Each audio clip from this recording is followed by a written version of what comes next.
تو اللہ نے کیا فرمایا؟ والذین هم لامانات. یہ پتہ نہیں یہاں سے یہاں گیا کیسے یہ بیان. فوج پہ نہیں لگی, ایمانداری کے حوالے سے بات ہوئی تھی. یہ انڈیا کے جہاز پہ کیسے آ گئی؟ انڈیا کے جہاز پہ کہاں سے آ گیا؟ میں خیر جلدی سے سمیٹتا ہوں بیان کو میں. تو اللہ نے کیا فرمایا؟ ایمان والے امانتوں کے پاسدار ہوتے ہیں. تو امانتوں کا مطلب کیا ہوا کہ والذین هم لاماناتہم وعہدہم. امانت کا مطلب آپ کے پاس کوئی رقم رکھوائے تو آپ کو اس بات کی فکر ہونی چاہیے کہ میں نے ایز اٹ از یہ رقم اس تک پہنچانی. کمیٹیاں کھلتی ہیں, جس کے ہاتھ میں کمیٹی ڈالی جاتی ہے اس کو سمجھا جاتا ہے یہ ایماندار ہے, کھا جاتا ہے بعض دفعہ. وہ بہت واقعات ہوتے ہیں, کمیٹی ڈالی تھی بھاگ گیا. امانت میں یہ بھی ہے, آپ نے پارٹنرشپ پہ کوئی بزنس شروع کیا, اب آپ اس کو اصل پروفٹ بتا ہی نہیں رہے, کیونکہ جب آپ اس کی رقم سے جو پروفٹ کما رہے ہو اس کا مالک کون ہے؟ آپ ہو یا وہ ہے؟ وہ ہے. آپ اس کو ڈنڈی مار رہے ہو, پروفٹ نہیں بتا رہے. آج ایک میرے سامنے واقعہ آیا کہ ایک صاحب کو یہ جو گوالے ہوتے ہیں نا, گوالے, ایک صاحب نے کہا میرا بھینسوں کا کاروبار تھا تو گوالے دودھ نکالتے ہیں, ان کو ملازمت, ان کو کمیشن ملتا ہے یا تنخواہ ملتی ہے. انہوں نے مجھے بتایا مفتی صاحب خدا کے لیے اس پہ بیان کرو, گائے والوں کا, دودھ والوں کا جو پالتے ہیں نا ان کا بیڑا غرق ہوتا جا رہا ہے گوالوں کی وجہ سے. گوالوں میں ایماندار بہت کم ہوتے ہیں. میں نے کہا کیوں بھائی؟ کہہ رہے ہمارے ایک جاننے والا تھا, اس نے پتہ نہیں 25 30 یا 40 بھینسیں تھیں, اب روزانہ دن دودھ آ رہا ہے. گوالوں نے, کمبختوں نے یہاں کوئی پانی کی بوتل چپکائی ہوئی ہے, سوری کوئی پمپ ہے دودھ کھینچنے والا.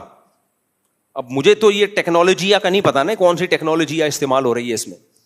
وہ جتنا دودھ نکل رہا ہے اتنا ہی سک کر کے کہیں لے کے جا رہے ہیں وہ دودھ, مالک کو پتہ بھی نہیں چل رہا.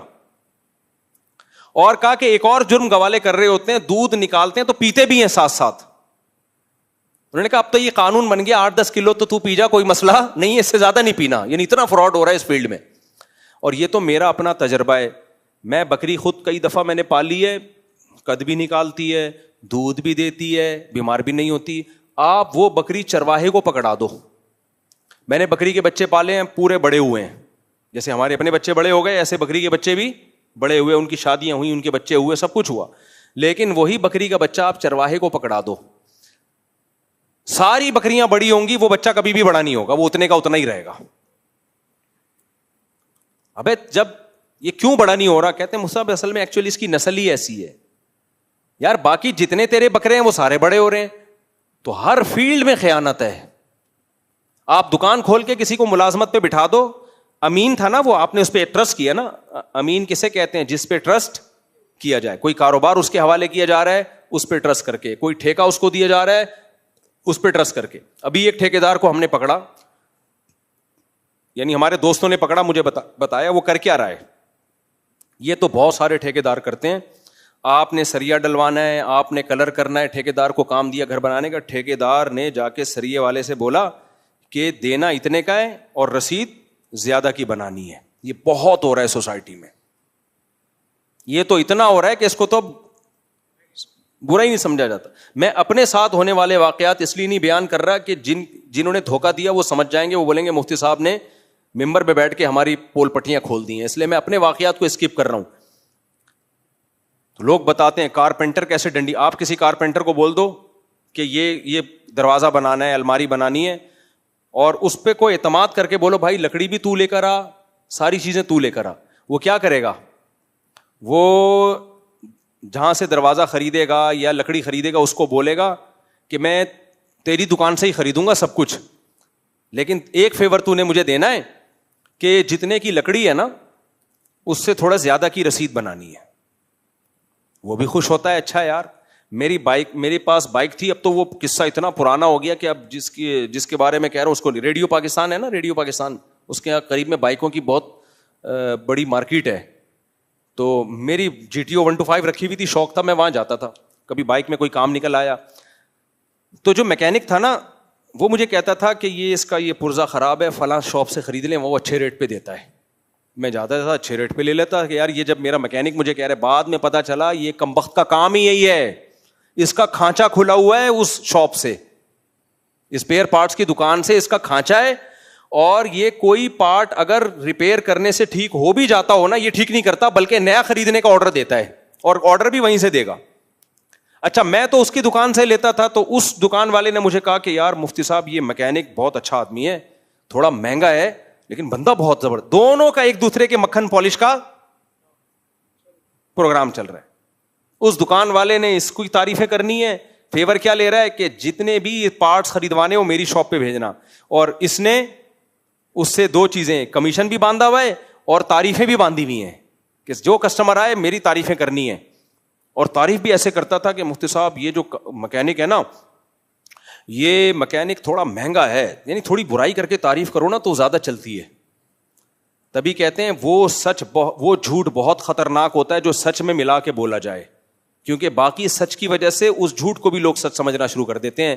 جو اعلیٰ درجے کے کذاب ہوتے ہیں نا, وہ 100% جھوٹ نہیں بولتے, وہ سچ بولتے بولتے بیچ میں کیا ملا دیتے ہیں, جھوٹ. تو تھوڑی برائی کرتا اس میکینک کی, یار یہ بندہ تھوڑا اچھا, وہ میکینک بد اخلاق بھی بہت تھا, بدتمیز بھی بہت تھا, تو یار یہ مفتی صاحب ہے تو بڑا بدتمیز اور تھوڑا مہنگا بھی ہے لیکن کام. اب آدمی کہے گا میں نے بدتمیزی کا کیا کرنا ہے میرے بھائی, کام جب کر کے دے رہا ہے. تو میں نے اس کے اخلاق سے کوئی تبلیغ میں تھوڑی نکلا ہوں اس کے ساتھ اخلاق سیکھنے کے لیے. میں یہ آج بہت ہو رہا ہے, لوگ مسائل پوچھتے ہیں, سعودی عرب میں بھی دوسرے ملکوں میں بھی میکینک گڑبڑ کر رہا ہوتا ہے, آپ نے اپنی گاڑی میکینک کے حوالے کر دی, آپ ٹرسٹ کر رہے ہو میرے بھائی اس پہ, اس کو چاہیے جہاں سب سے سستا ملے وہیں سے دے. ڈاکٹر یہ خیانت کر رہے ہیں, پیشنٹ جب ڈاکٹر کے پاس جاتا ہے تو اعتماد کی بیس پہ جاتا ہے نا, ڈاکٹر صاحب نسخہ لکھ کے دے رہے ہوتے ہیں کہ یہ وہاں سے دوا لے لینا اس کمپنی کی, حالانکہ ڈاکٹر کو پتا ہے کہ یہی فارمولا, یہی کیمیکل, جو بھی مرکبات ہیں یہ فلاں کمپنی کے اس سے سستے ملتے ہیں, لیکن کمپنی نے ڈاکٹر سے وعدہ کیا ہوا ہوتا ہے کہ آپ نے ہماری دوا بکوانی ہے, اتنی پرچیاں لکھ کے دے دیں تو ہم آپ کو یہ فیسلٹیز دیں گے, ہم آپ کو یہ فائدہ دیں گے, اور اس میں بعض دفعہ عمرہ بھی ہوتا ہے. عجیب, حرام سے عمرہ کرنے جا رہے ہو تو یہ ہم آپ کو سہولتیں دیں گے. ڈاکٹر صاحب بھی لوگوں کو لکھ لکھ کے دے رہے ہوتے ہیں, حالانکہ مریض نے ڈاکٹر پر ٹرسٹ کیا ہے, تو ڈاکٹر مریض کے ساتھ امانت میں بولو خیانت کر رہا ہے. تو یہ بھی اسی آیت میں داخل ہے. ٹیچر امانت میں خیانت کرتا ہے, طالب علم لوگ ٹیوٹر رکھ لیتے ہیں, قاری کو رکھ لیتے ہیں اعتماد کر کے, وہ آستین کا سانپ بن جاتا ہے. ایسے لوگ بھی میرے علم میں, عام طور پہ قاری ایسے ہوتے نہیں ہیں, زیادہ تر نیک ہی ہوتے ہیں, لیکن ایسے قاری بھی میں نے دیکھے, لوگوں نے اعتماد کر کے اپنی بیٹی حوالے کر دی کہ بھائی آپ اس کو پڑھاؤ, ہم آپ کو روحانی باپ سمجھتے ہیں, اسی بیٹی سے ناجائز تعلق قائم کر لیا. ٹھیک ہے, اس نے غلط کیا, اپنی جوان بیٹی کیوں حوالے کر رہے ہو قاری کے, اس نے تو غلط کیا, لیکن آپ نے اس سے زیادہ غلط کیا. یار وہ آپ پہ اعتماد کر رہا ہے کہ یہ قاری ہے, یہ قرآن پڑھتا ہے, یہ نیک ہے, یہ میری بچی کو بیٹیوں کی طرح دیکھے گا, تو آپ بھی تو پھر بیٹی والا معاملہ کرو نا اس کے ساتھ, اور آپ جب گھر آستین کا سانپ بنے ہوئے ہو. ایسے واقعات بھی آئے کہ گھر میں گھسے, اور جس بندے نے اپنے گھر میں گھسایا کہ میرے بچوں کو قرآن پڑھاؤ, اسی بندے کی بیوی سے ناجائز تعلق شروع کر دیا. تو یہ سب کیا ہے, امانتوں میں خیانت. جو آپ پہ ٹرسٹ کر رہا ہے آپ اسی کے گھر میں ڈس رہے ہو, آستین کے سانپ بنے ہوئے ہو. جو حرام خور لوگ ہوتے ہیں نا, دو قسمیں ہوتی ہیں, جو لڑکیوں سے ناجائز تعلق قائم کرتے ہیں, ان کی بھی دو قسمیں ہوتی ہیں. ایک تو وہ جو اجنبیوں سے جا کے حرام کاریاں کرتے ہیں, طوائف خانوں میں جائیں گے, یہ بھی 2 نمبر ہیں. زیادہ بڑا 2 نمبر وہ ہے جو دوست ہی کے گھر میں ڈاکہ ڈالنا شروع کر دے, جو دوست ہی کے ساتھ خیانت کرنا شروع کر دے. میرے پاس جب واقعہ آتا ہے نا, اللہ نہ کرے, زیادہ تر ایسا نہیں ہوتا الحمدللہ, خیر غالب ہے, بھابھی کا دیور سے چکر چل رہا ہے, بہت افسوس ہوتا ہے. یار دیور جو بھائی ہے وہ تو محافظ ہونا چاہیے نا اپنے بھائی کا, چکر کیسے چل رہا ہے, تو دیور نے ڈورے ڈالے ہوئے بھابھی کے اوپر, ورغلا رہا ہے اس کو. یار تجھے کوئی اور نہیں ملا دنیا میں منہ کالا کرنے کے لیے, تو اپنے بھائی کی بیوی کے ساتھ خیانت کر رہا ہے, اپنے بھائی کے ساتھ تو غداری کر رہا ہے. بتاؤ زمین پاؤں جو ہے وہ زمین پاؤں سے نکلے گی کہ نہیں نکلے گی؟ ایسے ایسے واقعات میں سنتا ہوں نا, پھر میری نیند اڑتی ہے رات کی, پھر میں ڈپریشن میں جاتا ہوں, پھر میں کہتا ہوں یار یہ جو ہے اس کو دماغ کہیں اور ہٹاؤ. غصہ اتنا آتا ہے, آدمی چاہتا ہے گلا دبا دو اس کا. ایسے واقعات بھی آئے ہیں کہ بھابھی صاحبہ کا چکر تھا, پتہ چلا کس کے ساتھ ہے, دیور کے ساتھ. تو دیور ڈورے ڈال رہا ہے اور پھر بھابھی کا بھی آنکڑا ہو گیا. پردہ وردہ تو آج کل سوسائٹی میں ہے نہیں, یار تو طوائف خانے چلے جاتا, منہ کالا کرتا طوائفوں کے ساتھ, لڑکیاں بہت ہیں منہ کالا کرنے کے لیے, بہت ہیں لڑکیاں, دفع ہو جاتا وہاں پہ. تو کس سے معاملہ کر رہا ہے؟ اپنے بھائی کے ساتھ خیانت کر رہا ہے تو. اگر بھابھی آنکھ مٹکا کرتی بھی ہے تو اس کو تھپڑ مار کے, تجھے شرم نہیں آتی؟ تو میرے بھائی کی بیوی ہو کے اس کے ساتھ غداری کر رہی ہے. تو یہ بھی سب کیا ہے؟ امانتوں میں خیانت. بھائی تو اعتماد کرتا ہے, یار میرا بھائی ہے, میری بیوی کو بھابھی سمجھے گا, اس کو احترام والا رشتہ رکھے گا. وہیں آپ ڈاکہ ڈال رہے ہیں. سسر بہو کے ساتھ ہو جاتا ہے, آدمی اعتماد کرتا ہے اپنے والد پر کہ میرا والد ہے, یہ میری بیوی کو بیٹیوں کی طرح سمجھے گا. میں بار بار کہہ رہا ہوں, نارملی ہماری سوسائٹی میں ایسا ہوتا نہیں ہے, بدگمان نہ ہو, لیکن 1000 یا 100 میں ایک واقعہ ہو جاتا ہے تو اس پہ انسان کانپ اٹھتا ہے کہ یار وہ تو قابل اعتماد ہیں, وہی امانت میں خیانت کرنا شروع کر دے. تو یہ بہت, ایک دفعہ یاد ہے ہمارے پاس کیس آیا, ایک لڑکی رو رہی تھی, وہ کہتی ہے کہ مفتی صاحب بتاؤ بھائی بہن کے محافظ ہوتے ہیں یا نہیں ہوتے؟ میں نے کہا ہوتے ہیں, بھائی تو بہنوں کی عزت کی خاطر جان دے دیتا ہے. اس نے کہا میرا بھائی مجھ پہ غلط نظریں ڈالتا ہے. کیا دل پہ چھرے چلیں گے کہ نہیں چلیں گے؟ اور وہ خود کہہ رہی ہے بھائی تو بہنوں کے لیے عزت کے لیے جان دے دیتے ہیں. جو عزت کے لیے جان دیتا ہے وہی غلط نظروں سے دیکھ رہا ہے.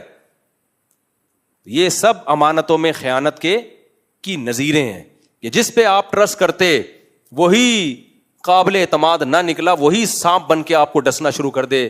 تو اللہ قرآن میں کیا کہتا ہے؟ والذین ہم لاماناتہم, ایمان والے ایسے نہیں ہوتے, جب ان پہ کوئی ٹرسٹ کرتا ہے تو وہ عملاً دکھا دیتے ہیں کہ ہم واقعی قابل اعتماد ہیں. وزیرستان وغیرہ میں اور یہ جو KPK کے علاقے ہیں نا, ان میں بھی بڑی مثالیں دی جاتی ہیں کہ ہمارے گھر میں اگر ہمارا دشمن بھی پناہ لینے کے لیے آ جائے, ہمارے شاگرد ہیں بہت سارے وزیرستان کے, جب یہ واقعات مجھے سناتے ہیں تو جیسے یہ بغیرتی کے واقعات سن کے میں ڈپریشن میں آتا ہوں نا, یہ والے واقعات سن کے وہ ڈپریشن کیا ہو جاتی ہے؟ ختم. یار غیرت مند بھی ہیں. ہمارے ایک شاگرد نے بتایا کہ مفتی صاحب ہمارا کوئی جانی دشمن ہونا اگر ہمارے گھر میں آ جائے پناہ لینے کے لیے, ہم کٹ جائیں گے, مر جائیں گے, اس کو قتل نہیں ہونے دیتے دشمن کے ہاتھوں. کیوں بھائی؟ ہم نے ایک دفعہ اپنے گھر میں گھسا لیا نا, تو اس نے ہم پہ ٹرسٹ کیا ہے نا کہ یار وہ دشمنی اپنی جگہ, وہ بعد میں لڑتے رہیں گے. یا تو گھساتے نہیں اس کو, لیکن جب چوکھٹ پہ آ گیا اس کو گھر میں ہم نے اجازت دے دی, تو اب یہ 2 نمبری نہیں ہوتی کہ آیا ہوا اشارہ کر کے اس کو مروا دو. نا دشمنی ہے تو دشمنی. یہ نہیں ہو سکتا کہ لیبل ہم یہ لگائیں کہ ہم تمہیں پناہ دے رہے ہیں اور ادھر سے دشمنی کر رہے ہوں. تو اور یہ حدیث سے ثابت ہے. دیکھو نبی صلی اللہ علیہ وسلم نے فتح مکہ کے موقع پہ کچھ کافروں کے بارے میں حکم دیا تھا, ان کو جہاں پاؤ قتل کر دو, جہاں پاؤ قتل کر دو. وہ بہت بڑے ظالم تھے. انہی میں سے ایک چھپ چھپا کے کہیں نبی صلی اللہ علیہ وسلم کے پاس آ گیا اور آپ کی خدمت میں بیٹھ گیا. آپ صلی اللہ علیہ وسلم چاہتے تھے کہ ان کو قتل کر دیا جائے. یعنی آپ کا ان پہ اتنا زیادہ غصہ تھا نا, انہوں نے ایسا کیا تھا کہ آپ کیا چاہتے تھے, ان کو قتل کر دی. لیکن وہ سامنے آ کے بیٹھ گئے. تو جب مجلس ختم ہوئی تو آپ نے صحابہ سے پوچھا کہ تم نے ان کو قتل کیوں نہیں کیا؟ تو صحابہ نے کہا کہ یا رسول اللہ آپ آنکھ سے اشارہ کر دیتے. بہت اہم حدیث ہے, اللہ کرے یہ اخلاق ہمارے اندر بھی آ جائیں. یہ آیت کا مفہوم میں بیان کر رہا ہوں, لِأَمَانَاتِهِمْ, امانتوں کا خیال کرتے ہیں, اس کا مفہوم آپ کی سمجھ میں آ جائے. تو نبی سے صحابہ نے کیا فرمایا کہ یا رسول اللہ اگر آپ چاہتے تھے کہ اس کو قتل کر دیا جائے تو آپ ہمیں آنکھ سے بولو اشارہ کر دیتے. آپ نے فرمایا ما کان لنبی ان تخون عینہ, کسی نبی کی یہ شان نہیں ہے کہ ان کی آنکھ خیانت کرے. کیا مطلب؟ یہ میرے سامنے آ کے ٹرسٹ کر کے بیٹھا ہے, مجھ پہ اعتماد کر کے بیٹھا ہے, تبھی تو آیا ہے نا. اگر اعتماد نہ ہوتا تو آتا. اور میں ظاہری ایٹیٹیوڈ یہ رکھوں کہ ہاں بھائی تم پناہ میں, اور ادھر سے اشارہ کر رہا ہوں کہ کیا کر دو ان کو قتل. یہ خیانت پیغمبر کی آنکھ خود سے کر دیتے. تو بھائی میں کہتا میں نے تمہیں کوئی امان تھوڑی دی تھی, میں نے کوئی یہ تھوڑی کہا تھا کہ تمہیں امان ہے تم آ جاؤ. امان دے کے آ جاتے پھر تو نہیں قتل کر سکتے تھے, تو کوئی اور کر دیتا الگ بات ہے. لیکن میری محفل میں کوئی بیٹھا ہوا ہو مجھ پہ اعتماد کر کے اور میں آنکھوں سے اشارے کروں, یہ بھی کیا ہے؟ خیانت. کیونکہ وہ ٹرسٹ کر رہا ہے. میں سمجھا پا رہا ہوں, اللہ کرے جو مضمون سمجھا پا رہا ہوں وہ میرے اندر بھی پیدا ہو جائے, آپ کے اندر بھی پیدا ہو جائے. آج ہماری سوسائٹی ایک نمبر کی بے غیرت بن چکی ہے. میں کسی کو ملامت نہیں کر رہا, ہم سب ایک جیسے ہیں. بہت 2 نمبریاں ہیں, غیرت ختم, زبان پہ کچھ, دل میں کچھ اور. کسی کے یہاں ملازمت کریں گے, اسی کی دکان کو کھا جائیں گے. اکثر میں واقعہ بیان کرتا ہوں, ہمارے دوست نے بکری کے چارے کی دکان کھولی اور مرغیوں کا چارہ, اس میں باجرہ بھی. وہ کہتے ہیں یہ میرا ملازم آدھا ڈرم باجرے کا کھا جاتا تھا. میں نے کہا آدھا ڈرم کیسے کہہ رہے؟ تھوڑا تھوڑا اٹھا کے بیٹھا ہوا ہے دکان پہ, ایسے ٹانگ پہ ٹانگ رکھ کے اخبار پڑھ رہا ہے, باجرہ بھی چل رہا ہے. جب پوچھو تو بھائی تھوڑا سا کھا لیا کیا ہے؟ ابے تو پورا مہینہ تو دیکھ, پورا مہینہ جب تھوڑا تھوڑا کھائے گا تو کہہ رہا ہے میں نے کاروبار ہی بند کر دیا. کیونکہ جس کو ملازمت پہ لا کے رکھو, گزرتے ہوئے کبھی دال کھا رہا ہے, کبھی چاول کھا رہا ہے, کبھی یہاں سے یہ کھا رہا ہے, کہہ رہا ہے جب حساب لگاؤ تو کم بخت آدھا تو ہی کھا جاتا ہے. تو کسی پہ بھی ٹرسٹ نہیں کیا جا سکتا بھائی, ایسا ہو گیا ہے. تو آپ نے اپنے آپ کو ایسا بنانا ہے کہ لوگ آنکھ بند کر کے آپ پہ ٹرسٹ کریں. مالک مکان نے آپ کو گھر دے دیا کرائے پہ, وہ مطمئن ہو کہ میرے گھر کا بیڑا غرق نہیں ہوگا.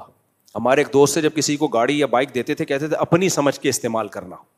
لوگ تو کہتے ہیں نا پرائی کی سمجھ کے استعمال کرنا, تو تھوڑا تمیز سے کہ بھی پرائی گاڑی ہے. لیکن آج کل ایسا نہیں ہے. پرائی کی سمجھ کے استعمال کرو گے تو ایسی کی تیسی کر دو گے, اپنی سمجھ کے استعمال کرو گے تو. میں نے بہت دفعہ تجربہ کیا, بس یہ کہتا ہے بیان ختم کرتا ہوں. آپ بائک ساری زندگی استعمال کرو, آواز نہیں آئے گی اس میں سے جب تک کوئی بڑا حادثہ نہ ہو جائے. آپ اپنے دوست کو دیکھے تو دیکھو, ایک چکر انڈا موڑ سے خالی لگا کے آئے گا, کہیں نہ کہیں سے بج رہی ہوگی وہ. یہ 20 دفعہ کا تجربہ ہے, کہیں نہ کہیں سے اس میں یا تو چین کور سے ٹکرا رہا ہوگا, حالانکہ اب تک تو نہیں ٹکرا رہا تھا. آپ لے کے جاؤ گے, آگے جا کے پنچر ہو جائے گی, حالانکہ آپ تو 1 سال سے چلا رہے ہو, کبھی پنچر نہیں ہوئی. لیکن اب پتہ نہیں کیا کر کے آیا ہے, ادھر گئے پنچر, کہیں سے آواز آ رہی ہے, کہیں سے بریکوں میں مسئلہ ہوا ہوا ہے, کلچ وائر ڈھیلی ہو گئی, کچھ نہ کچھ ہوگا. بڑا چور ہے تو بڑا کام نکلوائے گا, ورنہ چھوٹا موٹا تو کچھ نہ کچھ گاڑی دے دو وہ بجنا شروع ہو جائے گی.